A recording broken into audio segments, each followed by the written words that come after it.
And that is the biggest challenge, Ambassador Sultan, we have, and that is what we want really to do in Baku. Are we going always to be having policies after policies without implementation? So our biggest now concern is how do we really implement those policies? And the policies cannot be implemented only at the African Union. African Union, the work is done. We have now the policies, we have the strategy, and everything we not want to. It must be implemented by countries, national level implementation. And that is where we are now. These are the drivers, the people sitting here. Because we, particularly now trickling down that, now continental, at now national level, we have KPCG and we have Kenya as a country, which has to implement that strategy alongside its robust national development blueprint.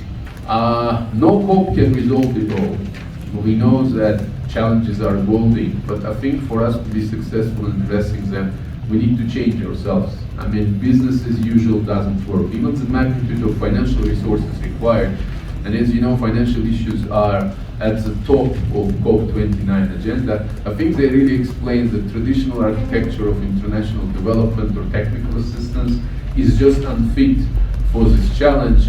And I believe everyone must do what he or she can at his or her place. And I think this is exactly what you are doing. You are raising your voice, you're bringing up your concerns, you're explaining things which will be and are already being communicated to the COP presidency. I'll be more than happy to share some outcomes of this discussion. Unfortunately, for obvious reasons, since I'm traveling, I'll not be able to stay longer. You will have to excuse me, but I'll be happy to receive some kind of summary that I can then use to bring this as yet another indicator, because one thing that is really important for my country and one thing we're determined to do is to be as responsive and as proactively engaged with wide spectrum of stakeholders as possible. We see that a lot of policies are in place at the African Union level, at national level, at global level, but implementation is the big challenge. And when we look at the implementation, of course, governments and local authorities are very important in moving forward. But we also see that private sector is key.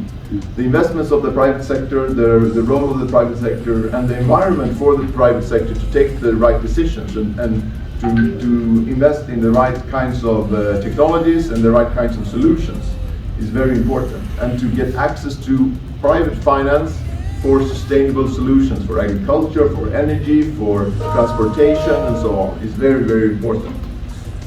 And for that to happen, the movement is important. The civil society movement, the local community movement, the pressure on decision makers, be it within governance or be it within the private sector, comes from community engagement, comes from civil society movement.